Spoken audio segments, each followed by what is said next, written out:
قل يا عبادي الذين أسرفوا على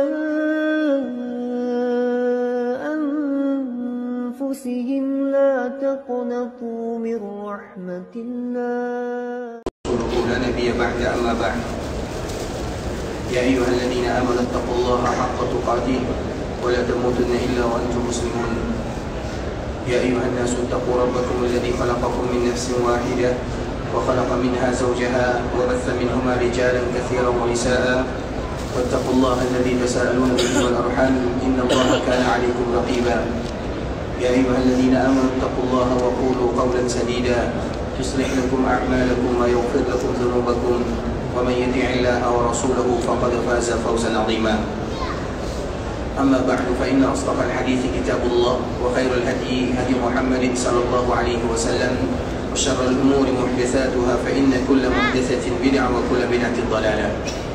Ikhwat Islam, saudara kaum muslimin, para tetamu Allah rahimani wa rahimakumullah. Alhamdulillah, kita senantiasa bersyukur kepada Allah Subhanahu wa taala yang telah memberikan kepada kita kesempatan, kesehatan untuk bisa selalu beribadah kepadanya. Karena memang di antara tujuan Allah Subhanahu wa taala, bahkan itu merupakan tujuan utama, adalah bagaimana kita selalu menghambakan diri dan berubudiyah hanya semata-mata untuk Rabbul Izzati wal Jalalah. Dengannya pula Allah Subhanahu wa taala mengatakan di dalam Al-Qur'an, "Afa hasibtum annama khalaqnakum 'abatha?" Wahai kalian manusia, jangan pernah kalian mengira aku ciptakan kalian hanya untuk bermain-main saja. Wa annakum ilaina la turja'un. Kemudian kalian tidak akan kembali kepadaku.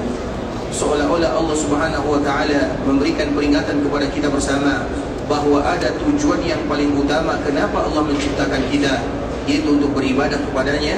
Kenapa kita beribadah kepada Allah? Karena suatu saat nanti kita pasti akan kembali kepada Allah, dan ibadah itulah yang akan kita bawa berjumpa dengan Allah Subhanahu wa taala. Dan kita semuanya tahu ketika Allah Subhanahu wa taala memanggil kita dan kita berpindah dari alam dunia menuju alam barzakh, maka yang pertama kali ditanya adalah tentang Allah, tentang agama, tentang Nabi. Artinya itulah yang pertama kali kita akan ditanya, dan kita tidak akan bisa menjawabnya kecuali dengan belajar agama, beribadah kepada Allah Subhanahu wa taala. Maka oleh karena itulah ikhwatul Islam, di antara bentuk kita bersyukur kepada Allah Subhanahu wa taala adalah bagaimana kita selalu beribadah sesuai dengan tujuan penciptaan kita.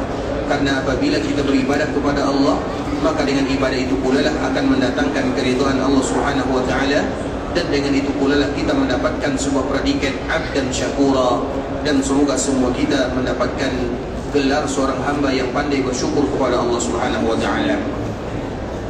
Kemudian salawat beriringan salam semoga senantiasa tercurahkan buat junjungan alam Nabi kita yang mulia, uswah dan qudwah kita bersama, Muhammad bin Abdullah sallallahu alaihi wasallam. Di antara kewajiban kita sebagai seorang umat adalah memperbanyak mengucapkan salam dan salawat, terkhusus di hari Jumat. Dan kita tahu hari ini adalah malam Jumat, keesokan hari adalah hari Jumat, hari di mana kita memperbanyak porsi bersalawat kepada baginda Nabi yang mulia. Bukan berarti di hari-hari yang lain kita tidak mengucapkan salam dan salawat, tidak. Tapi apabila bertepatan dengan hari Jumat, maka waktu itu merupakan waktu yang paling indah kita memperbanyak mengucapkan salam dan salawat kepada Rasulullah sallallahu alaihi wasallam. Karena Nabi sallallahu alaihi wasallam mengatakan, "Salatu ummati tu'radu 'alayya fi kulli yaumi Jumu'ah." Sesungguhnya salawat yang dibacakan oleh umatku akan diperlihatkan kepadaku setiap hari Jumat. Coba bayangkan kalau kita memperbanyak mengucapkan salawat Nabi sallallahu alaihi wasallam, diperlihatkan oleh Allah salawat-salawat yang sampai kepada Nabi sallallahu alaihi wasallam, maka kita tentu menjadi seorang umat yang paling berbahagia di dunia ketika salawat kita sampai kepada baginda Nabi yang mulia, dan itu akan disampaikan melalui malaikat Allah Azza wa Jalla. Khusus mencari mereka-mereka yang mengucapkan salam dan salawat kepada Nabi dimanapun mereka berada, sehingga ibadah salawat ini ikhwatul Islam, ibadah yang sama rata. Apa maknanya? Dimanapun kita mengucapkan salam dan salawat kepada Nabi, pasti sampai kepada Rasulullah sallallahu alaihi wasallam. Mengapa demikian? Itu diriwayatkan dari cucu Nabi sallallahu alaihi wasallam. Cucu Nabi, dia meriwayatkan dari ayahnya Husain, Husain meriwayatkan dari ayahnya Ali bin Abi Talib, Ali bin Abi Talib meriwayatkan dari Nabi sallallahu alaihi wasallam, sehingga cucu Nabi mengatakan, "Maukah aku sampaikan kepada kalian sebuah hadis yang aku dengarkan dari ayahku, dari kakekku?" dari Rasulullah SAW, dan siapa yang tidak mau mendengarkannya? Kemudian dia menyebutkan bagaimana keutamaan mengucapkan salawat. Sallu alaihi fa inna taslimakum la yabluni aina ma kuntum. Ucapkanlah salawat, ucapkanlah salam, karena dimanapun kalian berada, salawat itu pasti sampai kepadaku. Kemudian apa kata cucu Nabi? Ini tambahan dari cucu Nabi SAW dengan salah seorang yang bernama Zainal Abidin. Dia pun mengatakan, ma anta wa man bil Andalus illa sawa. Kamu yang ada di dalam kota Madinah dan kamu yang berada di daerah Andalusia, di bagian barat dunia, sedangkan kita berada di bagian timur dunia. Ma anta wa man bil Andalus illa sawa, kecuali sama. Artinya apabila kalian mengucapkan salam dan salawat pasti sampai kepada Rasulullah SAW. Sebuah ibadah yang paling mudah diterima oleh Allah Subhanahu wa taala. Salam dan salawat itu bukan hanya sekedar ucapan, itu ibadah kepada Allah Azza wa Jalla. Semua mereka yang mengucapkan salam dan salawat kepada Nabi, maka mereka telah melaksanakan perintah Allah Subhanahu wa taala. Bukankah Allah mengatakan, ya ayyuhalladzina amanu sallu alaihi wa sallimu taslima? Satu-satunya ayat di dalam Al-Quran biasanya ya ayyuhalladzina amanu itu berada di pangkal ayat, tapi ini berbeza, dia berada di pertengahan ayat. Mengapa demikian? Karena sebelum Allah perintahkan kaum muslimin, atau sebelum Allah perintahkan orang-orang yang beriman mengucapkan salam dan salawat, Allah yang pertama kali mengucapkan salawat kepada Rasulullah SAW. Kemudian Nabi yang kedua, kemudian baru diperintahkan kita yang ketiga. Makanya perintah ini, ya ayyuhalladzina amanu, itu tidak ada di dalam Al-Quran kecuali di awal, tapi ini berada di pertengahan. Dan yang pertama adalah Allah itu sendiri, kemudian yang kedua adalah malaikatnya, kemudian baru yang ketiga kita sebagai hamba Allah dan umat Nabi SAW yang ingin senantiasa mengucapkan salam dan salawat kepada Nabi, karena itu merupakan ibadah yang mudah diterima oleh Allah. Sehingga dalam kita mengucapkan salam dan salawat itu ada dua keutamaan minimal. Yang pertama, kita telah melaksanakan perintah Allah Subhanahu wa taala. Dan yang kedua, kita telah melakukan kewajiban kita sebagai umat Nabi sallallahu alaihi wasallam. Artinya kalau kita tidak melakukannya, berarti kita meninggalkan kewajiban. Makanya Allah mengatakan sallu. Sallu itu al-fi'il amar, kata perintah. Dan sallu itu artinya bukan bersolawat, tapi artinya banyaklah mengucapkan salawat. Sebagaimana juga wasallimu, artinya bukan ucapkan salam, tapi banyaklah mengucapkan salam. Sesuai dengan kalimat sallu, dan selalu kita menyebutkan di Ikhwatul Islam, apabila kalimat syiddah terdapat di dalam sebuah bahasa, syiddah, baris syiddah, maka itu menunjukkan penekanan. Misalnya kita menyebutkan tawafa, tawafa itu tawafa, misalnya tawaf. Tapi kalau tawafa ada syiddahnya, artinya banyak melakukan tawaf. Begitu juga dengan kalimat yang lainnya. Sallu ada syiddah di dalamnya, sallimu ada syiddah, artinya banyaklah kalian mengucapkan salam dan banyaklah kalian mengucapkan salawat kepada Rasulullah sallallahu alaihi wasallam. Allahumma salli ala Muhammad wa ala ali Muhammad kama sallaita ala Ibrahim wa ala ali Ibrahim innaka Hamidum Majid. Allahumma barik ala Muhammad wa ala ali Muhammad kama barakta ala Ibrahim wa ala ali Ibrahim innaka Hamidum Majid. Ikhwatul Islam, saudara kaum muslimin, para tetamu Allah rahimani wa rahimakumullah. Alhamdulillah, Allah Subhanahu wa taala kembali mudahkan kita untuk bersua berjumpa, membahas tentang keutamaan kota Madinah, hadis-hadis yang berkaitan dengan Madinah, keutamaan-keutamaan yang diberikan oleh Allah Subhanahu wa taala kepadanya. Karena ketika kita membahas Madinah, berarti kita membahas Rasulullah sallallahu alaihi wasallam. Karena separuh umur Nabi dalam berdakwah itu berada di kota Madinah. Dan kota Madinah adalah kota yang dulunya tidak pernah terbayangkan oleh baginda Nabi yang mulia Muhammad bin Abdullah sallallahu alaihi wasallam. Kenapa demikian ikhwatul Islam? Karena Madinah itu dulunya adalah kota yang tidak bagus untuk dijadikan sebagai tempat tinggal. Madinah itu tidak ada apa-apanya. Makanya Madinah baru dinamakan dengan Madinah ketika Nabi sudah berada di dalamnya. Sebelum Nabi berada di dalamnya, orang tidak kenal dengan yang namanya Madinah. Sehingga kita kenal Madinah itu namanya adalah Yathrib. Dan Yathrib itu karena biasanya nama dengan sesuatu yang dinamakan itu ada kecocokan. Makanya Nabi SAW memerintahkan kepada kaum muslimin, terutama dikala kita memilih nama, pilih nama yang terindah. Misalnya kita memberikan nama apa saja, nama anak, berikan nama yang terindah. Misalnya kita punya sekolah, berikan nama yang terindah. Kita punya kebun misalnya, berikan nama yang terindah.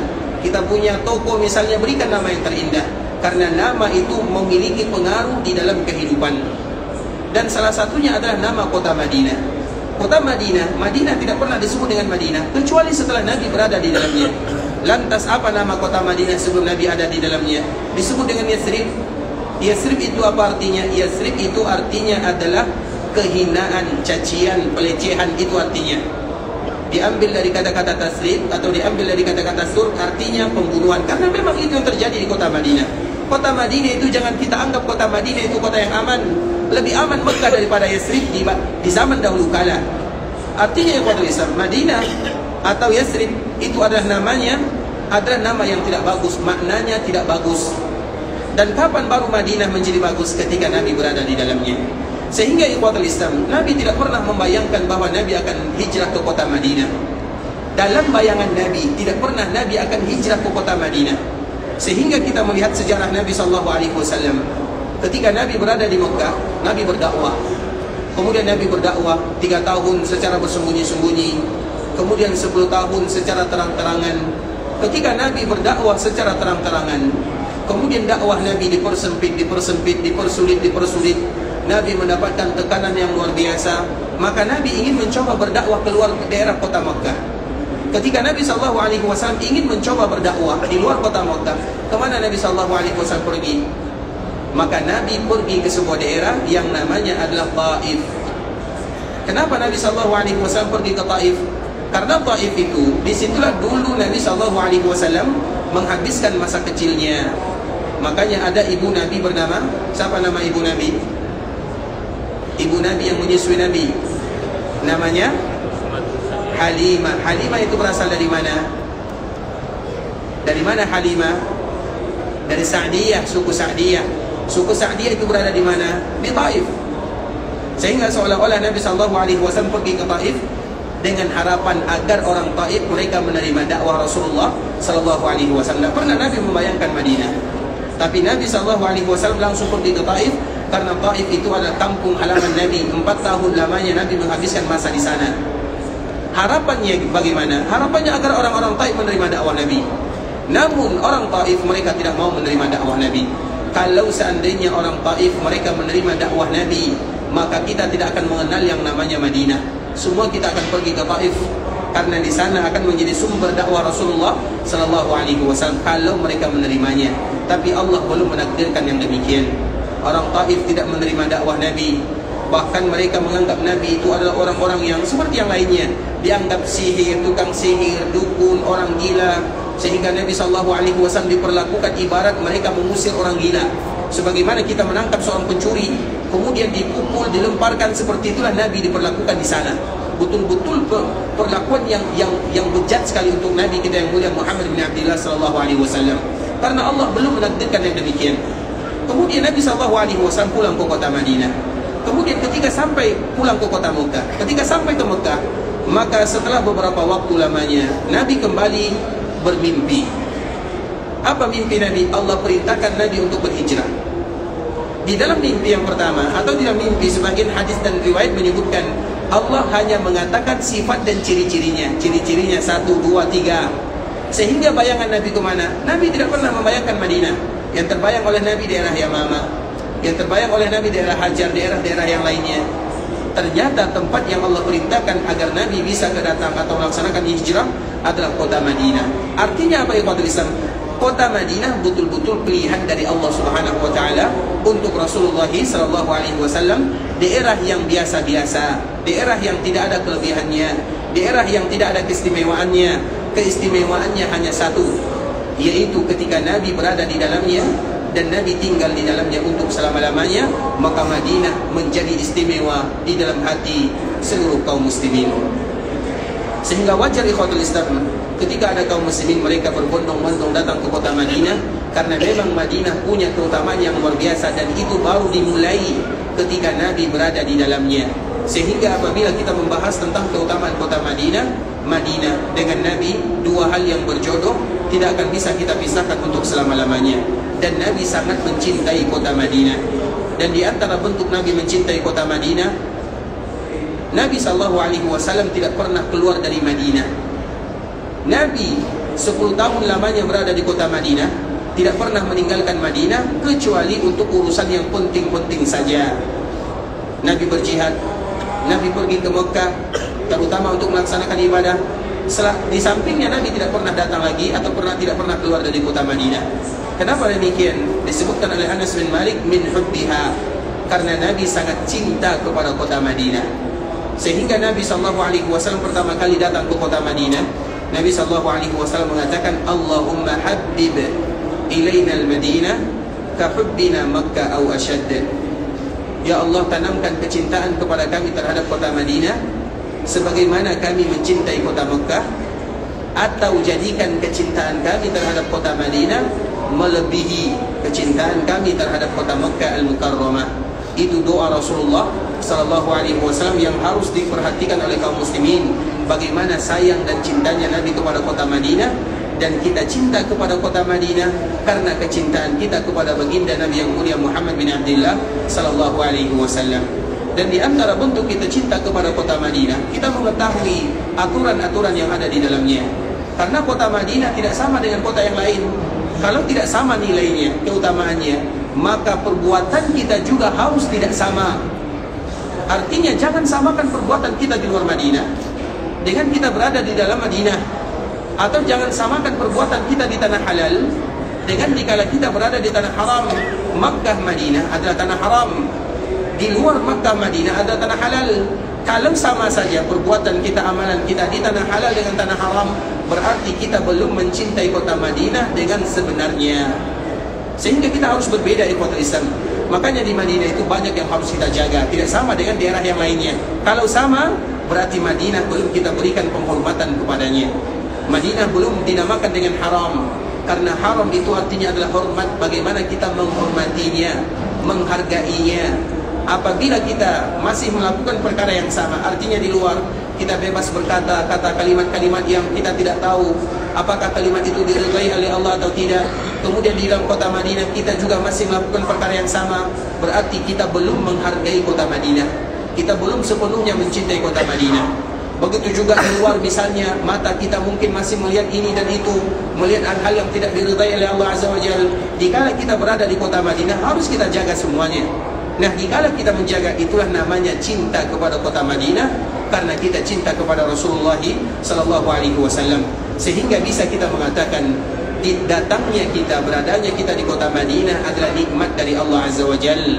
Tapi di samping itu juga ada amanah yang harus kita perhatikan. Kenapa demikian? Karena Madinah adalah daerah yang berbeza dengan daerah-daerah yang lainnya. Madinah hanya menginginkan orang-orang yang ingin melakukan perubahan dalam kehidupannya. Madinah hanya menginginkan orang-orang yang memperkuat keimanannya. Dengan itu pula lah Madinah disebut dengan Darul Iman. Madinah di antara salah satu namanya adalah Darul Iman. Artinya semua mereka yang datang ke kota Madinah akan merasakan keimanan mereka bertambah dibandingkan dengan mereka berada di daerah yang lainnya. Baru saja kita sampai di kota Madinah, kita beribadah di Masjid Nabawi, kita berziarah ke perkuburan Nabi, maka iman kita akan bertambah. Kalau kita merasa iman kita tidak bertambah ikhwatul Islam, maka di saat itulah kita harus meminta hati yang baru kepada Allah, karena di saat itu hati kita sudah tidak ada lagi nilainya. Karena memang itu namanya Allah yang mengabadikan dalam Al-Quran, walladzina tabawwa'ud dara wal iman. Jauh-jauh hari Allah mengatakan orang-orang yang ada di kota Madinah, kampung halaman mereka itu adalah kampung iman. Begitu juga Nabi mengatakan, innal imana la ya'risu ilal Madinah. Dalam hadis yang dikeluarkan oleh Imam Bukhari dan Imam Muslim dari sahabat Abu Hurairah, sesungguhnya iman itu akan kembali ke kota Madinah. Kenapa demikian? Karena memang markas iman itu di kota Madinah. Apa maknanya? Karena semua mereka yang datang ke kota Madinah akan merasakan yang demikian. Mengapa tidak ikhwatul Islam? Karena dikala kita berada di kota Madinah, kita sedang berada di kampung halaman baginda Nabi yang mulia Muhammad bin Abdullah sallallahu alaihi wasallam. Dan tidak ada kampung halaman yang paling indah kecuali kampung halaman yang ada Nabi di dalamnya. Dan di sini adalah kampung halaman Nabi sallallahu alaihi wasallam. Nabi menghabiskan waktunya di kota Madinah, dan Nabi tinggal di kota Madinah untuk selama-lamanya. Sehingga bagi kita yang ada di kota Madinah, seolah-olah kita sedang bertetangga dengan Rasulullah sallallahu alaihi wasallam. Ini harus kita ingat baik-baik. Kita bertetangga dengan Nabi sallallahu alaihi wasallam. Artinya apa? Berarti harus kita menjaga diri. kita harus menjaga etika, kita harus menjaga adab, kita harus menjaga akhlak. Dan akhlak yang wajib pertama kali kita jaga adalah kepada Allah yang pertama, kemudian kepada Rasul yang kedua, kemudian baru kepada yang lainnya. Itu adalah akhlak yang sesungguhnya. Kalau kita berbicara tentang adab, akhlak, etika, yang pertama kali harus kita jaga adalah adab kepada Allah, kemudian kepada Rasulnya. Nah, sekarang kita berada di kampung halaman Nabi. Bagaimana adab dan akhlak kita kepada Nabi, dan bagaimana pula adab dan akhlak kita di kampung halaman Rasulullah sallallahu alaihi wasallam. Ikhwatul Islam, saudara kaum muslimin, para tetamu Allah rahimani wa rahimakumullah. Kemudian di antara salah satu keutamaan kota Madinah adalah Raudhah min Riyadhil Jannah. Taman di antara taman-taman surga yang sebelumnya telah kita jelaskan. Taman di antara taman-taman surga, kita ulang dan kita ingin kembali mengulangnya ikhwatul Islam agar kita senantiasa termotivasi dengannya. Di antara salah satu keutamaan kota Madinah, di dalamnya ada namanya taman di antara taman-taman surga. Allah Subhanahu wa taala gandengkan dia dengan kalimat surga. Tidaklah ada sesuatu tempat, suatu daerah, suatu waktu, atau siapapun yang digandengkan oleh Allah dengan surga, kecuali itu merupakan cara mudah bagi kita masuk ke dalam surga Allah Subhanahu wa taala. Dan di antara salah satunya adalah Raudhah. Raudhah itu ikhwatul Islam disebut dengan taman, dan bukan hanya sekedar taman, disebut dengan taman di antara taman-taman surga. Ada kalimat surga di belakangnya. Sehingga makna daripada Raudhah, Raudhah itu artinya adalah, kenapa para ulama mereka menamakan Raudhah dengan Raudhah? Karena siapapun yang beribadah di Raudhah seolah-olah bisa mengantarkan mereka ke dalam surga yang sesungguhnya. Maka itulah disebut dengan Raudhatun min Riyadhil Jannah, taman di antara taman-taman surga. Karena ibadah yang kita lakukan di dalamnya bisa mengantarkan kita ke surga, sehingga kita semangat beribadah di dalamnya. Kemudian Raudhah juga disebut dengan Raudhah karena kita akan nyaman, tenang, tentram beribadah di dalamnya. Bagi kita yang belum diberikan rezeki oleh Allah karena udzur syar'i, karena sakit, karena halangan dan yang semisalnya, maka ada sesuatu yang belum selesai kita lakukan. Padahal Raudhah itu ikhwatul Islam, hukum beribadah, hukum masuk ke dalamnya sunnah, tidak wajib. Tapi walaupun tidak wajib, coba kalau ada di antara kita yang datang ke kota Madinah, kemudian dia belum diberikan kesempatan masuk beribadah ke Raudhah, bagaimana perasaannya? Minimal dia akan marah kepada pembimbingnya. Bulan depan dia akan ganti travelnya. Artinya saking marahnya dia, kenapa tidak bisa beribadah ke Raudhah? Padahal Raudhah itu tidak wajib, sunat hukumnya. Tapi kalau kita tidak bisa beribadah di dalamnya, ada sesuatu yang belum kita kerjakan, atau ada sesuatu yang hilang dari ibadah ini. Kemudian ikhwatul Islam, kenapa juga disebut dengan Raudhah? Raudhah yang ada di dalam masjid Rasulullah SAW disebut dengan Raudhah karena memang potongan tempat lokasi ini Allah turunkan dari surga yang sesungguhnya, berasal dari surga. Kemudian kalimat atau makna yang keempat, Raudhah ini akan dikembalikan dan dijadikan bagian daripada surga yang sesungguhnya. Artinya Raudhah berasal dari surga, dan Raudhah akan kembali ke surga. Sehingga apabila ada orang yang beribadah di Raudhah, seolah-olah dia beribadah di taman di antara taman-taman surga. Dan dengan ibadah yang dia lakukan, semoga Allah pun memudahkan dia nanti masuk ke dalam Raudhah yang sesungguhnya, yang ada di dalam surga Allah Subhanahu wa taala. Itu adalah Raudhah, dan itu adalah pembahasan kita. Nah, Nabi SAW mengatakan, "Ma baina baiti wa mimbari raudhatun min riyadhil jannah." Di antara rumahku dan mimbarku adalah taman di antara taman-taman surga. Itu adalah batasannya. Jadi batasan Raudhah antara rumah Nabi yang sekarang menjadi perkuburan Nabi SAW, dan kita lihat ada tembok di sana. Artinya mudah bagi kita menentukan bagian ini antara rumah Nabi yang sekarang merupakan perkuburan Nabi SAW. Ma baina baiti wa mimbari, mimbar Nabi, mimbar juga bisa kita menentukan sekarang. Itulah disebut dengan Raudhah. Sehingga kurang lebih panjangnya 25 sampai 26 meter. Kemudian sedangkan lebarnya kurang lebih 15 meter sebagaimana yang kemarin telah kita jelaskan. Kemudian ikhwatul Islam, sambungan daripada hadis ini, wa mimbari ala haudi, mimbar yang tadi merupakan batasan daripada Raudhah, itu adalah mimbar yang akan selalu menemani Nabi sampai ke telaganya. Nah, telaga Nabi kita telah menjelaskan ikhwatul Islam, telaga yang sangat indah, minumannya lebih manis daripada madu, lebih putih daripada susu. Alat untuk meminumnya, gelasnya, cawannya terbuat dari emas, jumlahnya lebih banyak daripada bintang-bintang yang ada di langit. Barang siapa yang bisa meminumnya, maka mereka tidak akan pernah lagi merasakan kehausan untuk selama-lamanya. Di sanalah awal perjumpaan kita dengan baginda Nabi yang mulia. Mengapa demikian ikhwatul Islam? Dan ini selalu kita ulang, bahwa di dunia setelah Nabi meninggal tidak ada umat yang bisa melihat Nabi dalam keadaan terjaga. Mengapa demikian? Nabi SAW yang mengatakan demikian. Apa kata Rasulullah SAW? Perhatikan sabda Nabi. Wadidna law anna qad ra'ayna ikhwanana. Ketika Nabi berada di Baqi', karena Baqi' itu ikhwatul Islam adalah perkuburan yang dianjurkan bagi kaum muslimin untuk berziarah. Mengapa demikian? Yang pertama karena Nabi selalu berziarah. Bahkan Nabi hampir saja ketika Nabi SAW sakit di akhir kehidupan Nabi, 2 minggu sebelum Nabi wafat, salah satu alasannya sepulangnya Nabi dari berziarah ke perkuburan Baqi'. Pulang Nabi dari berziarah, maka di saat itulah Nabi masuk ke rumah Aisyah, dan Aisyah mengatakan warasa, ya Rasulullah, kepalaku sakit. Kata Aisyah, kemudian apa kata Nabi? Bal ana warasa.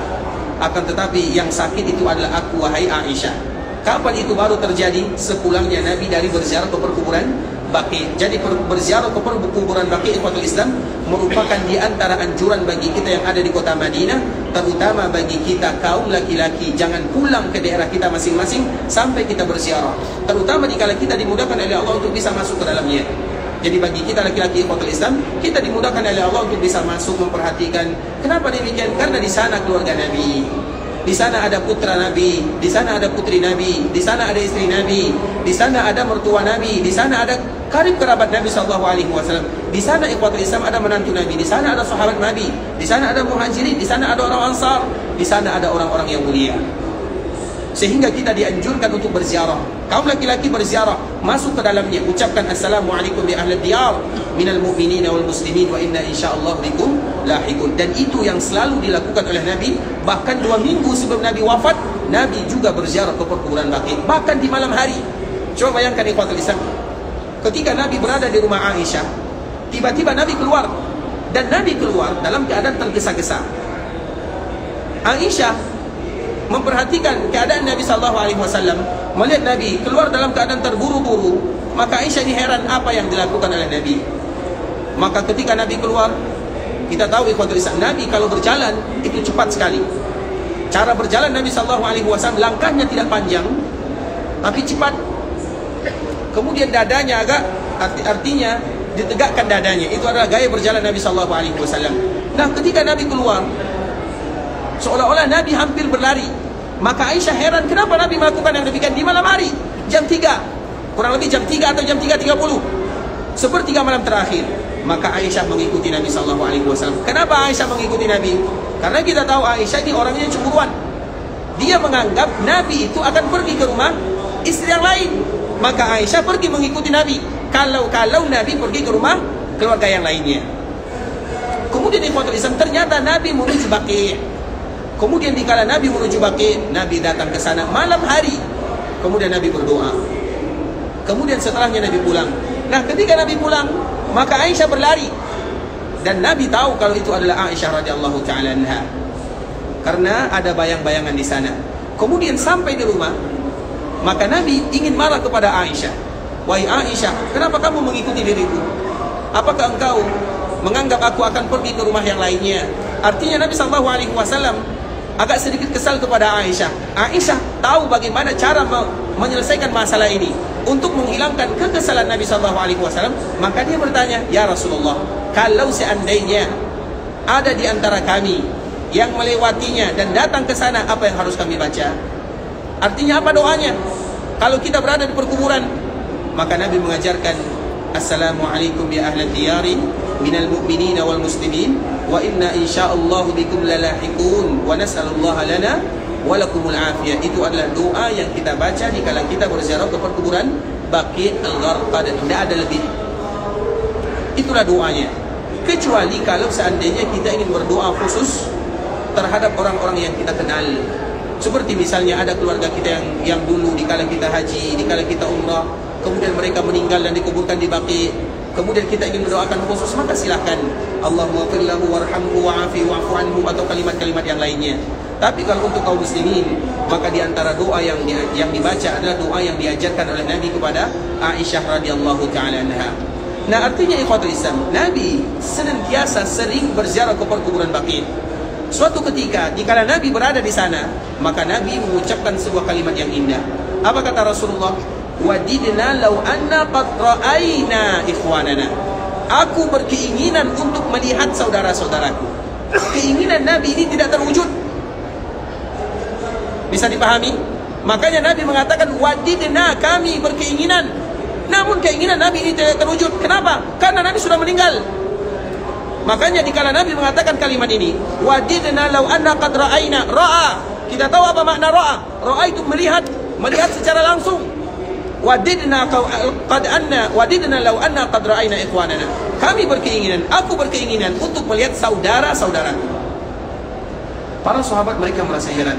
Mereka menimpali perkataan Nabi sallallahu alaihi wasallam dengan mengatakan, awalasna ikhwanak? Ya Rasulullah, kami di sini bukankah saudara-saudaramu? Maka Nabi menjawab, antum ashabi. Di sini dibedakan mana sahabat, mana saudara, mana ashab, mana ikhwan. Ashab adalah sahabat Nabi, ikhwan adalah umat Nabi. Dua hal yang berbeza. Makanya para sahabat mereka bertanya, awalasna ikhwanaka ya Rasulullah? Bukankah kami yang ada di sini adalah saudaramu? Apa kata Nabi? Antum ashabi, kalian sahabatku. Kemudian apa kata Nabi? Sedangkan saudaraku, orang yang datang sepeninggalku. Mereka tidak melihatku, aku tidak melihat mereka, tapi mereka beriman kepadaku. Itu namanya saudara Nabi. Siapa dia? Kitalah umat Nabi sallallahu alaihi wasallam. Sehingga tidak ada istilahnya ada orang yang melihat Nabi dalam keadaan terjaga. Tidak ada. Karena Nabi sendiri yang mengatakan tidak ada. Wadidna law anna qad ra'ayna ikhwanana. Kata Nabi, saya ingin, tapi keinginan Nabi belum terwujud di dunia. Kapan baru terwujud? Nanti di akhirat. Iya, mungkin dalam mimpi. Itu adalah rezeki dari Allah Subhanahu wa taala. Kalau dalam mimpi ada hadis khusus dari Nabi sallallahu alaihi wasallam. Nah, mereka yang melihat Nabi di dalam mimpi, maka mereka akan melihat Nabi dalam keadaan terjaga, yaitu pertemuan mereka nanti di akhirat sana. Karena di akhirat ikhwatul Islam banyak juga orang yang tidak bisa melihat Nabi sallallahu alaihi wasallam. Dan di antara salah satunya bisa jadi orang-orang yang terusir dari telaga Nabi. Bagaimana mereka bisa melihat Nabi? Mereka diusir. Siapa yang mengusirnya? Malaikat penjaganya. Sehingga mereka tidak bisa bertemu dengan Nabi sallallahu alaihi wasallam. Artinya ikhwatul Islam, melihat Nabi dalam mimpi iya. Dan semoga kita bisa melihat Nabi di dalam mimpi. Tapi dalam keadaan terjaga, Nabi nafikan di dunia. Kenapa demikian? Agar kerinduan kita semakin kuat untuk bisa melihat Nabi sallallahu alaihi wasallam nantinya. Dan pertemuan pertama adalah di telaga Nabi sallallahu alaihi wasallam. Maka telaga ini adalah sumur yang sangat indah. Nabi menunggu kita di sana dan Nabi berada di atas mimbarnya. Dan ada sebahagian umat ikhwatul Islam, mereka umat Nabi dan Nabi kenal dengan umatnya. Karena umat yang terbanyak adalah umat Rasulullah sallallahu alaihi wasallam. Kemudian Nabi mengatakan, a'rifuhum wa ya'rifuni. Ya Allah, aku kenal dengan mereka, mereka juga kenal dengan diriku. Artinya sama-sama kenal, tapi ada batas pemisah. Mereka tidak bisa minum dari telaga Nabi karena ada hal-hal yang mereka lakukan. Dan salah satunya hadis Nabi sallallahu alaihi wasallam, atau hadis atau firman Allah atau ucapan malaikat kepada Nabi, innaka la tadri madza ahdatsu ba'daka. Wahai Muhammad, engkau tidak tahu apa yang mereka lakukan sepeninggalmu. Artinya banyak di antara mereka yang merubah-rubah agama, sehingga dengan mereka merubah agama Nabi sallallahu alaihi wasallam, maka mereka tidak bisa minum dari telaga Rasulullah sallallahu alaihi wasallam. Dan itu adalah orang yang kedua, orang-orang yang termasuk dari yang diusir dari telaga Rasulullah sallallahu alaihi wasallam. Yang pertama adalah orang-orang yang beragama Islam, kemudian mereka keluar darinya. Kemudian yang kedua, orang-orang yang merubah agama Rasulullah sallallahu alaihi wasallam, atau yang kita kenal dengan perkara ihdas. Dan perkara ihdas ini ikhwatul Islam adalah level kedua perangkap syaitan untuk menyesatkan anak Adam. Apa maksudnya? Kita selalu mengatakan atau kita selalu membaca ayat Allah Subhanahu wa taala, ya ayyuhalladzina amanu la tattabi'u khutuwatis syaitan. Wahai orang-orang yang beriman, jangan kalian mengikuti langkah-langkah syaitan. Langkah-langkah syaitan itu bagaimana? Langkah-langkah syaitan itu ikhwatul Islam, yang pertama, syaitan tidak akan pernah membiarkan anak Adam kecuali dia akan membuat mereka sesat dan jauh dari Allah Azza wa Jalla. Karena itu adalah janjinya. Yang pertama yang dilakukan oleh syaitan adalah bagaimana menjerumuskan manusia ke dalam lembah kesyirikan. Kalau dia gagal, maka dia akan berusaha menjerumuskan manusia ke lembah ihdas, perkara ihdas atau artinya perkara yang mengada-ngada dalam agama. Kalau dia juga gagal, baru dalam masalah dosa, maka dia akan menghiasi dosa agar itu sesuatu yang diminati oleh anak Adam, dosa besar. Kalau dia gagal, pindah ke dosa kecil. Kalau dia juga gagal, maka nanti dia akan masuk dalam cara was-was. Makanya was-was ikhwatul Islam, ada orang was-was. Was-was itu ragu-ragu, banyak ragu-ragunya. Apabila ada orang was-was, maka ketahuilah itu adalah tanda dia orang yang beriman kepada Allah Subhanahu wa taala.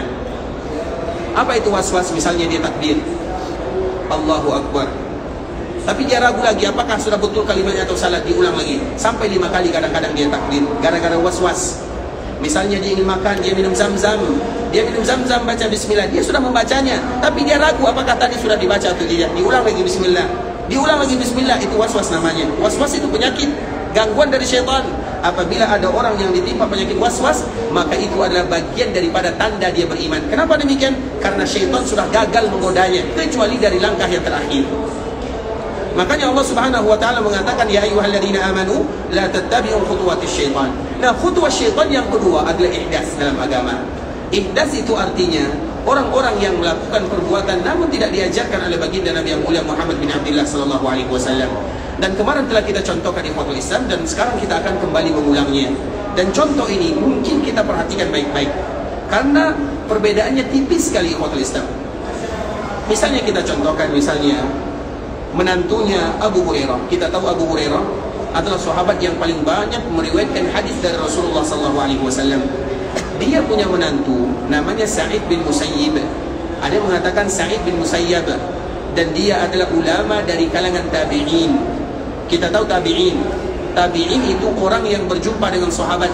Mereka tidak berjumpa dengan Nabi, tapi mereka berjumpa dengan orang yang berjumpa dengan Nabi. Artinya mereka berjumpa dengan sahabat, kemudian mereka beriman dan wafat dalam keadaan keimanan. Pemimpinnya adalah Sa'id bin Musayyib atau Sa'id bin Musayyab. Sa'id bin Musayyib atau Sa'id bin Musayyib ini adalah seorang ulama yang sangat luar biasa. Kemudian di ikhwatul Islam ada sebuah kejadian. Kemarin kita menceritakan sedikit dan kita ulang lagi agar kita paham bagaimana kisahnya. Ada orang yang melakukan sholat setelah melakukan sholat subuh. Jadi di dalam masjid, dikala melakukan sholat setelah sholat subuh adalah waktu yang dianjurkan bagi kita untuk tidak melakukan sholat sunat mutlak, tapi dianjurkan bagi kita berzikir, membaca Quran, membaca zikir pagi dan sore, dan duduk di dalam masjid. Itulah ibadah yang paling bagus setelah subuh sampai syuruk, dan setelah asar sampai matahari terbenam. Jadi waktu ini, dua waktu ini adalah waktu yang bagus untuk berzikir dan mulazamatul masjid. Dua ibadah inilah yang paling mulia di waktu ini, bukan salat. Kenapa demikian? Karena waktu ini Nabi yang melarangnya. Tidak boleh kita salat setelah subuh sampai waktu syuruk. Waktu syuruk itu artinya matahari terbit. Tidak boleh kita salat sunat setelah asar sampai matahari terbenam. Kalau salat sunatnya adalah salat sunat mutlak, salat sunat yang tidak ada namanya. Sedangkan salat sunat muqayyad maka silahkanlah. Artinya misalnya apabila ada seseorang yang ingin salat tahiyatul masjid, berarti ada namanya. Apabila dia memiliki nama, maka silahkan dia salat walaupun waktu ini. Tapi kalau tidak ada namanya, misalnya dia salat subuh berjamaah, kemudian dia berzikir, baca Quran, kemudian dia penat, dia lelah, dia letih, apa ibadah yang harus aku lakukan? Maka tiba-tiba dia salat. Di waktu ini lebih bagus bagi dia tidak salat. Kenapa? Karena Nabi yang melarang. Kalau salat sunat mutlak, bukan salat sunat muqayyad. Kemudian ikhwatul Islam, maka Sa'id bin Musayyib dia melihat orang ini salat 2 rakaat, ditambah lagi 2 rakaat, ditambah lagi 2 rakaat, banyak salatnya setelah salat subuh. Kemudian setelah dia salat subuh, bukan ketika salat ya, setelah salatnya dia pun memanggil orang ini, wahai fulan, aku melihat kamu melakukan salat yang begitu banyak setelah subuh, dan itu tidak boleh dilakukan karena Nabi yang melarang. Apa jawaban orang ini? Jawabannya, ayu'adzibunillahu bi salati. Wahai imam, apakah mungkin Allah akan mengazab hambanya dengan mereka melakukan salat? Apakah mungkin Allah akan menghukum kita dengan kita salat? Orang salat dihukum, apakah mungkin? Itu bahasanya. Orang beribadah dihukum, itu bahasanya. Tidak mungkin Allah menghukum seorang hamba yang beribadah. Tidak mungkin Allah menghukum seorang hamba yang salat, tak mungkin. Dan itu benar ya ikhwatal Islam. Tidak mungkin Allah menghukum seorang hamba yang beribadah, tak mungkin. Itu jawaban orang tersebut. Tapi apa jawaban Sa'id bin Musayyab? Iya, Allah tidak akan menghukum seorang hamba dengan mereka melakukan ibadah, tapi Allah menghukum seorang hamba dengan mereka menyelisihi tata cara ibadah Nabi SAW. Jadi masalahnya bukan salat, masalahnya waktu ini waktu bukan salat. Kemudian kamu salat di sana. Contoh yang kedua ikhwatul Islam, di zaman Imam Malik. Imam Malik rahimahullah kita tahu adalah imam Darul Hijrah, imam Makkah, imam Madinah, Darul Hijrah. Dan dia belajar, dia tinggal di sini. Imam Malik itu berasal dari Al-Asbahi Al-Himyari. Kita tahu Al-Himyar itu sebuah daerah kabilah yang ada di Yaman. Namanya adalah Malik bin Anas Al-Asbahi Al-Himyari, seorang ulama yang ada di sana. Tapi dia lahir di sini, lahir di Madinah, tumbuh di Madinah, belajar di Madinah, dan dia tidak pernah keluar dari Madinah sampai dia diwafatkan, sampai dia wafat di Madinah dan dikuburkan di Baqi' sana. Imam Malik rahimahullahu ta'ala, seorang imam yang luar biasa. Gurunya Imam Syafi'i, gurunya Imam Ahmad, gurunya guru daripada guru-guru ahlul hadis. Dan kita selalu mengatakan ikhwatul Islam, para ulama, terutama ulama mazhab, dan selalu kita mengatakan para ulama, terutama ulama mazhab, mereka tidaklah berbeza sebelumnya, kecuali sebelumnya mereka sudah sepakat. Mengapa demikian? Karena mereka antara murid dengan guru. Kecuali Imam Abu Hanifah. Imam Abu Hanifah, dia lahir pada tahun 80 Hijriah, meninggal pada tahun 150. Tahun 150 ini, tahun dia meninggal, tahun itu pula Imam Syafi'i lahir. Imam Abu Hanifah lahir pada tahun 80, meninggal pada tahun 150. Namun dia berada di Kufah, sebuah daerah yang pada waktu itu banyak fitnahnya. Kemudian ikhwatul Islam, yang kedua adalah Imam Malik. Imam Malik selisih umurnya dengan Abu Hanifah 13 tahun. Karena Imam Malik lahir pada tahun 93, meninggal pada tahun 179. Imam Malik dengan Imam Abu Hanifah hanya 1 atau 2 kali bertemu, yaitu di Mekah. Artinya mereka tidak duduk, mereka tidak guru dan murid, karena mereka satu zaman dan mereka berbeda lokasinya.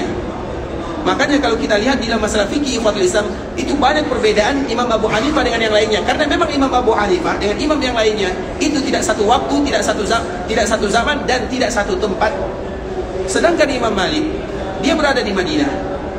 Nah, lahir Imam Syafi'i pada tahun 150, meninggal 204 Hijriah. Gurunya siapa? Gurunya Imam Malik.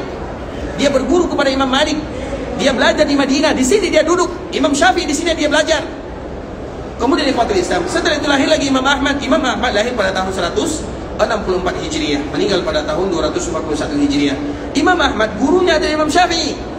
Nyambung, artinya mereka sambung. Sehingga biasanya kita perhatikan jumhur para ulama, apabila kita mendengarkan kalimat ini, jumhur para ulama, berarti itu Imam Ahmad, Imam Syafi'i, Imam Malik, karena mereka antara guru dengan murid sanadnya sampai.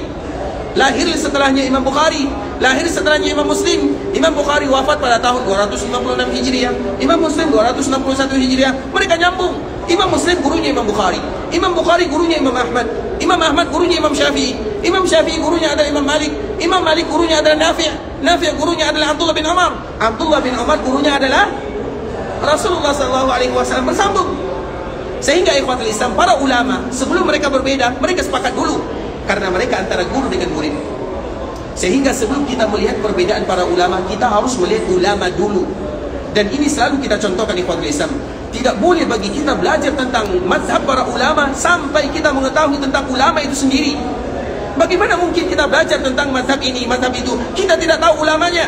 Contoh misalnya kita ingin belajar tentang masalah mazhab Imam Syafi'i, kita kenal dulu siapa Imam Syafi'i, agar kita cinta kepadanya, kemudian agar kita tahu bagaimana perkataannya. Contoh misalnya, ini contoh ya, agar kita tahu, terutama bagi kita yang ingin belajar tentang mazhab para ulama, karena mereka itu adalah guru-guru kaum muslimin. Semuanya, tidak boleh kita membedakan antara satu dengan yang lainnya, karena mereka bersama, mereka antara guru dengan murid. Sehingga apabila ada tempat ini mazhabnya Syafi'i, tempat ini mazhabnya Hambali, tempat ini mazhabnya Maliki, itu ibarat kakak beradik, karena gurunya demikian. Kemudian di ikhwatul Islam, kita contohkan misalnya, sebelum kita mempelajari tentang mazhab para ulama, kita harus tahu dulu tentang ulama itu sendiri. Contoh misalnya mazhab Syafi'i. Di antara salah satu mazhab Syafi'i ikhwatul Islam tentang masalah salat. Makanya kita perhatikan kebanyakan orang yang bermazhab Syafi'i itu masalah salat mereka tidak terlalu kuat di sana, masalah salat berjamaah di masjid. Karena memang mazhab Syafi'i ikhwatul Islam salat berjamaah di masjid itu tidak wajib. Tapi sunnah yang ditekankan, itu perbedaannya. Itu adalah pendapatnya. Dan pendapat yang namanya pendapat, makanya mazhab disebut dengan mazhab karena bisa benar bisa salah. Makanya tidak ada yang namanya istilah mazhab Rasulullah. Apakah boleh bagi kita mengatakan mazhab Rasul? Tak boleh. Apabila kita mengatakan mazhab Nabi, berarti kita menuduh Nabi pernah melakukan kesalahan. Itu bahaya. Karena mazhab itu boleh benar, boleh salah. Makanya disebut dengan mazhab. Mazhab itu kalau diterjemahkan adalah pendapat. Pendapat itu tidak semuanya benar, tidak semuanya salah. Makanya Imam Malik mengatakan, kullu qaulin yuqbalu wa yuruddu illa sahib hadzal qabr. Semua perkataan siapapun boleh diterima, boleh tidak, kecuali yang ada di dalam perkuburan ini. Kemudian dia menunjuk perkuburan Nabi karena memang dia mengajar di samping perkuburan Rasulullah SAW. Kemudian ikhwatul Islam, misalnya Imam Syafi'i, kita kembalikan kepada Imam Syafi'i, dia mengatakan salat wajib itu adalah sunnah muakkadah, sunnah yang ditekankan. Itu pendapatnya. Nah, kita tadi mengatakan sebelum kita melihat pendapatnya, kita lihat orangnya. Kita lihat dulu Imam Syafi'i. Imam Syafi'i ikhwatul Islam, terutama bagi kita yang ada di daerah-daerah yang ada di timur sana, rata-rata kita semuanya bermazhab Syafi'i. Imam Syafi'i, dia wafatnya di sebuah daerah yang bernama Mesir. Dan di antara salah satu yang menyebabkan Imam Syafi'i meninggal adalah karena penyakit yang beliau rasakan, namanya bawasir. Bawasir itu penyakit ambeien kalau bahasa kitanya. Tahu ambeien ya? Penyakit ambeien. Penyakit ambeien tingkat tinggi. Artinya betul-betul parah sakitnya. Sampai-sampai dia sering keluar darahnya. Jadi kelihatan darah di bajunya karena sudah terlalu berat ikhwatul Islam. Sehingga muridnya kasihan kepada Imam Syafi'i. Murid-murid, salah satunya Ramlah yang ada di Mesir sana, murid-muridnya kasihan kepada Imam, wahai Imam, kenapa kamu tidak kasihan terhadap dirimu? Kenapa? Karena Imam Syafi'i walaupun dia sedang sakit, keluar darah, tapi dia tidak pernah absen dari melaksanakan salat berjamaah sampai dia dipanggil oleh Allah. Itu orangnya. Artinya sebelum kita mengambil pendapatnya, ambil dulu bagaimana orangnya. Bagi kita yang mengatakan bahwa salat berjamaah itu tidak wajib menurut Imam Syafi'i, iya, kita mengatakan iya. Tapi sebelum kita mengambil pendapatnya, ambil dulu bagaimana orangnya, ambil dulu, pelajari dulu bagaimana imamnya, yaitu Imam Syafi'i, imam yang diberikan keberkahan oleh Allah Subhanahu wa taala, yang nasabnya sampai dan bergabung satu kakek dengan Rasulullah sallallahu alaihi wasallam. Dan kita bangga dengan Imam Syafi'i, seorang imam yang diberikan kekuatan yang luar biasa, terutama dalam masalah bahasa, dalam masalah hafalan. Imam Syafi'i ahli dalam segala bidang. Jangan kita anggap Imam Syafi'i ahli dalam masalah fikih saja, tidak. Imam Syafi'i ahli dalam masalah akidah. Imam Syafi'i juga ahli dalam masalah hadis. Imam Syafi'i ahli dalam masalah bahasa, ahli dalam segala semua hal. Dan itu kelebihan yang diberikan oleh Allah kepada Imam Syafi'i, yang dengannya pula Allah Subhanahu wa taala mengabadikan pendapatnya. Kemudian ikhwatul Islam, kita kembalikan lagi kepada cerita kita, yaitu tentang Imam Malik. Imam Malik, Imam Syafi'i, Imam Ahmad, mereka adalah ibarat guru dengan murid. Dan salah satunya adalah Imam Malik, imamnya penduduk Madinah, dan rata-rata ulama itu mereka bermuara kepada Imam Malik. Makanya Imam Malik itu ikhwatul Islam, dia adalah ahli di segala bidang. Hadis yang pertama kali paling sahih adalah kitab yang dikarang oleh Imam Malik, kitab Muwatta namanya. Kitab Muwatta itu ikhwatul Islam, hadis yang paling sahih setelah Al-Quran, sebelum lahirnya Imam Bukhari. Setelah Imam Bukhari lahir, kemudian dia mengarang kitab Jami' Sahih, atau yang kita kenal dengan Sahih Bukhari, maka kitabnya menjadi kitab yang paling bagus setelah Al-Quran.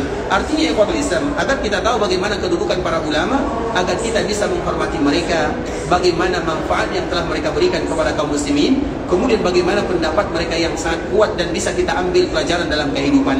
Salah satunya adalah Imam Malik rahimahullah, seorang imam yang lahir di Madinah, tinggal di Madinah, wafat di Madinah. Kemudian dikala dia mengajar, dikala dia berada di dalam Masjid Nabawi, ada orang yang ingin melaksanakan ibadah haji. Kemudian ikhwatul Islam, orang ini melaksanakan ibadah haji, berasal dari Madinah, tapi miqatnya berbeda. Biasanya miqat penduduk Madinah adalah Dzulhulaifah. Miqat penduduk Madinah disebut dengan Dzul Hulaifah. Kalimat Dzul Hulaifah itu kalimat yang ada di dalam hadis Nabi sallallahu alaihi wasallam. Kemudian dia ingin menambah, ingin miqatnya di perkuburan Nabi sallallahu alaihi wasallam. Kalau kita bandingkan ikhwatul Islam, daerah tempat tanah yang dijadikan pemakaman Nabi, mana yang lebih bagus, mana yang lebih mulia dengan miqat yang ada di Madinah yang disebut dengan Dzul Hulaifah? Mana yang lebih mulia? Mana yang lebih mulia? Miqat atau perkuburan Nabi? Yang lebih mulia yang mana? Miqat atau perkuburan Nabi? Apa jawabannya? Miqat atau perkuburan Nabi? Jelas perkuburan Nabi. Tanah haram di samping masjid. Miqat itu di luar.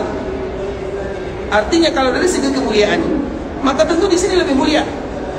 Sehingga dengan kemuliaan ini dia ingin bermiqat dari perkuburan Nabi sallallahu alaihi wasallam. Kemudian dikala dia bermiqat, dia berniat di sana, maka dilihat oleh Imam Malik. Maka Imam Malik bertanya, "Wahai fulan, kenapa kamu bermiqat di sini?" Apa jawaban orang tersebut? "Innama hiya amyal anziluha." Wahai Imam, itu hanya beberapa langkah, beberapa mil aku tambah. Miqat di sana, aku tambah sedikit di sini. Karena tempatnya lebih mulia, di samping perkuburan Nabi, agar aku lebih khusyuk. Kemudian dikala berniat aku ingat kepada Nabi sallallahu alaihi wasallam. Disebutkan alasannya. Maka di saat itulah Imam Malik membacakan firman Allah Subhanahu wa taala, "Falyahzar." Falyahzar itu artinya hendaklah mereka berhati-hati. Mereka-mereka yang sudah merubah aturan dan ketentuan Nabi sallallahu alaihi wasallam. Nabi mengatakan kita bermiqat di sana, tidak boleh bagi kita merubahnya untuk selama-lamanya walaupun dari samping perkuburan Rasulullah sallallahu alaihi wasallam. Itulah yang disebut dengan perbuatan ihdas dalam agama. Jadi perbuatan ihdas dalam agama itu ikhwatul Islam, berani merubah aturan Nabi sallallahu alaihi wasallam walaupun itu kelihatan lebih baik. Karena masalahnya bukan lebih baik atau tidak baiknya, masalahnya adalah itu aturan Nabi selesai. Makanya ada di dalam istilah agama ikhwatul Islam namanya al-mas'u 'alal khuf.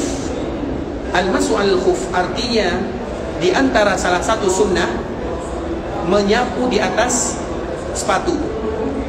Karena memang dulu ikhwatul Islam Nabi tidak pernah salat dengan menggunakan, artinya Nabi tidak pernah bertelanjang kaki menggunakan atau dikala Nabi salat. Nabi setiap kali salat maka Nabi menggunakan sepatu. Begitu juga dengan para sahabat. Makanya kita tidak akan jumpai Nabi salat kecuali Nabi menggunakan sepatu. Sehingga apabila kita melihat kaum muslimin, mereka salat dengan sepatunya, dengan kaos kakinya atau dengan sandalnya, itu perkara biasa. Bahkan itulah yang selalu dilakukan oleh Nabi sallallahu alaihi wasallam. Jadi kalau ada orang yang salat menggunakan sepatu, tentunya sepatu itu harus tidak najis ya. Ada syaratnya. Artinya itu perkara biasa yang dulu juga pernah dilakukan, bahkan Nabi selalu melakukan yang demikian. Makanya di dalam Masjid Nabawi Nabi selalu salat dengan menggunakan sepatunya. Sehingga ikhwatul Islam, kalau menggunakan sepatu tidak dibuka, maka diberikan keringanan, dan keringanan ini harus diambil oleh kaum muslimin. Artinya harus mereka lakukan. Apa keringanannya? Yaitu bagaimana mereka dikala berwudu, mereka tidak membuka sepatunya, tapi hanya mengoles dari yang bagian atas saja. Misalnya mereka berwudu setelah bismillah, kemudian niat misalnya bismillah, kemudian berkumur-kumur membersihkan wajahnya, kemudian tangannya, kemudian menyapu kepalanya, kemudian menyapu di atas sepatunya. Misalnya di sepatu kita, kaki kita, sapu begini saja, selesai. Itu ada di antara sunnah Rasulullah sallallahu alaihi wasallam. Ali bin Abi Thalib radhiyallahu taala anhu mengatakan, "Lau kana ad-dinu bil-ra'yi, lakana asfalul khufi aula bil masjid min a'la." Kita lihat agama. Jadi agama itu ikhwatul Islam bukan masalah perasaan, karena perasaan kita itu berbeda. Antara perasaan kita ini mengatakan baik, yang lain belum tentu mengatakan baik. Agama itu bukan masalah perasaan, agama juga bukan masalah akal. Oh, akal kita mengatakan seperti ini, tidak. Tapi ingat, agama tidak pernah bertentangan dengan akal yang sehat. Dengan akal yang tidak sehat banyak bertentang. Tapi agama tidak akan pernah bertentangan dengan akal yang sehat. Akal tidaklah merupakan standar. Akal tidak boleh dijadikan standar. Bukan berarti kita tidak menggunakan akal. Orang yang menggunakan akal yang sesungguhnya adalah mereka yang kembali kepada Allah dan kembali kepada Rasulnya. Itulah orang yang berakal sesungguhnya. Maka Ali bin Abi Thalib radhiyallahu ta'ala anhu, menantu Nabi, mengatakan, "Lau kana ad-dinu bir-ra'yi." Kalau agama ini menggunakan akal saja, lakana asfalul khufi aula bil masjid min a'la. maka yang pantas kita sapu adalah yang bagian bawah. Karena yang kotor itu yang bagian bawah, bukan yang bagian atas. Tapi Nabi mengajarkan kita menyapu yang bagian atas. Kenapa demikian? Itulah agama Allah Subhanahu wa taala. Jadi agama itu ikhwatul Islam bukan masalah selera, tapi agama itu adalah bagaimana kita merujuk kepada Rasulullah sallallahu alaihi wasallam. Kita ingin melakukan apa yang dilakukan oleh Nabi sallallahu alaihi wasallam. Misalnya kita ingin salat, contoh bagaimana Nabi sallallahu alaihi wasallam salat. Kita ingin berzikir, contoh bagaimana Nabi berzikir. Kita ingin melakukan ibadah, contoh Nabi bagaimana Nabi beribadah. Contoh Nabi sallallahu alaihi wasallam. Bukan kita dilarang untuk berzikir, tidak. Tapi kita ingin mencontoh Nabi bagaimana tata cara Nabi sallallahu alaihi wasallam. Itu yang perlu kita bedakan antara satu dengan yang lainnya. Dikala kita melakukan ibadah apapun, maka contoh Nabi sallallahu alaihi wasallam. Karena dengan kita mencontoh Nabi, kita menganggap bahwa agama itu betul-betul sudah sempurna. Kenapa demikian ikhwatul Islam? Karena Islam adalah satu-satunya agama yang sama. Tidak ada, oh ini ajaran khusus, ini ajaran umum, ini boleh disampaikan, ini tidak boleh disampaikan. Agama Islam sama. Artinya untuk semua kaum muslimin, tidak ada yang khusus, tidak ada yang umum, semuanya sama. Karena ini agama Allah Subhanahu wa taala dan agama Rasulullah sallallahu alaihi wasallam yang disampaikan kepada kita semuanya. Tinggal tugas kita ikhwatul Islam, bagaimana kita memperhatikan agama Allah Subhanahu wa taala agar kita tidak merubah-rubahnya. Dan banyak sekali contohnya ikhwatul Islam. Contoh terakhir misalnya, ini diceritakan oleh Imam Ad-Darimi di dalam hadisnya. Dan contoh ini ikhwatul Islam, kami mohon maaf ya, contoh yang harus kita perhatikan baik-baik. Ini terjadi di Kufah. Karena Abdullah bin Mas'ud, sahabat Nabi, di akhir kehidupannya dia pergi ke Kufah. Dia tidak lagi berada di Madinah untuk berdakwah di sana. Dan di Kufah itu banyak hal-hal yang aneh-aneh di sana. Salah satunya adalah masalah zikir. Dikala dia pergi, salah seorang sahabat yang bernama Abu Sa'id Al-Khudri radhiyallahu ta'ala anhu, dia lewat di masjid. Kemudian dia lari ingin berjumpa dengan Abdullah bin Mas'ud. Dia mengatakan, wahai Abdullah, engkau akan melihat keanehan yang aku tidak bisa membantahnya. Karena tidak semua sahabat Nabi yang bisa membantahnya. Yang bisa membantahnya atau memberikan argumen adalah orang-orang yang mereka-mereka yang ulama dari kalangan sahabat. Salah satunya adalah Abdullah bin Mas'ud. Kemudian Abdullah bin Mas'ud pergi. Apa yang mereka lakukan? Ternyata yang mereka lakukan di ikhwatul Islam, mereka berada di dalam masjid. Kemudian mereka membuat halaqah. Kemudian di setiap halaqah itu ada kerikil. Jadi kerikil itu misalnya di sini ada kerikil. Dengan kerikil ini dia mengatakan sabbihu mi'ah, bertasbihlah 100 kali. Kemudian kerikil ini diberikan kepada yang sampingnya, hamidu mi'ah, bertahmidlah 100 kali. Kemudian diberikan kepada yang sampingnya, halilu mi'ah, bertahlillah 100 kali. Begitu seterusnya. Apakah perbuatan seperti ini salah atau tidak? Salah atau tidak? Berzikir, zikir tidak ada salahnya. Tapi yang salah itu adalah tata caranya. Tahmid tidak pernah salah, takbir tidak pernah salah, tahlil tidak pernah salah. Yang salah itu adalah tata caranya. Dan itu yang pertama kali terjadi di zaman sahabat Nabi ketika berada di Kufah. Maka Abdullah bin Mas'ud memberikan nasihat kepada mereka, wahai kalian, ini sahabat Nabi, baju mereka masih ada, pedang mereka masih berlumuran darah karena mereka berjihad di jalan Allah. Kemudian kalian melakukan perkara-perkara seperti ini. Apa jawabannya? Wahai sahabat Nabi, ma nuridu illa khaira. Kami melakukan ini karena menginginkan kebaikan. Karena memang tidak ada orang yang beribadah kecuali karena ingin kebaikan. Semua jawabannya sama. Tidak ada orang yang beribadah kecuali karena kebaikan. Tapi dengarkan apa kata Abdullah bin Mas'ud. Kam min muridin lil khairi lam yusibuhu. Betapa banyak orang yang menginginkan kebaikan, tapi mereka salah di dalam melakukan kebaikan tersebut. Jadi yang salah bukan zikirnya. Jangan kita anggap Abdullah bin Mas'ud dia mengingkari orang berzikir. Tidak. Tapi tata caranya, tata cara dia berzikir yang tidak pernah diajarkan oleh baginda Nabi yang mulia Muhammad bin Abdullah, kita kiaskan kepada yang lainnya. Dari situlah bagaimana kita tahu, Ustaz? Kita tidak mungkin tahu kecuali kalau kita belajar agama. Makanya agama Islam, ikhwatul Islam, ayat yang pertama kali turun, Iqra, baca. Karena agama Islam adalah agama ilmu pengetahuan yang memerintahkan umatnya untuk membaca, mempelajari, mengetahui terkhusus agama Allah Subhanahu wa taala agar kita betul-betul beribadah di dalam hal yang diridai oleh Allah Subhanahu wa taala sesuai dengan sunnah Rasulullah sallallahu alaihi wasallam. Ikhwatul Islam, sampai di sini pembahasan yang bisa kami jelaskan. Yang benar dari Allah Subhanahu wa taala, yang salah dari diri kami pribadi. karena kekurangan kami, karena kebodohan dan karena kejahilan kami mohon dimaafkan kalau ada kata-kata yang kurang berkenan. Dan kita berharap kepada Allah agar Allah ampunkan dosa kita bersama, diterima amal ibadah kita, dikabulkan doa kita, dijadikan umrah kita adalah umrah yang mabrurah wa sa'yan mashkura wa dhanban maghfura, dan diberikan kemudahan dalam setiap urusan, kemudian diberikan keberkahan kepada kita, kepada keluarga, kepada anak-anak, kepada usaha, di dalam harta kita dan di dalam kehidupan kita semuanya. Kita tutup dengan doa kafaratul majlis. Subhanakallahumma bihamdika asyhadu an la ilaha illa anta astaghfiruka wa atubu ilaik. Wa sallallahu wa sallim ala nabiyyina wa habibina wa khalilina wa sayyidina Muhammadin wa ala alihi wa sahbihi wa sallam tasliman katsira. Assalamualaikum warahmatullahi wabarakatuh.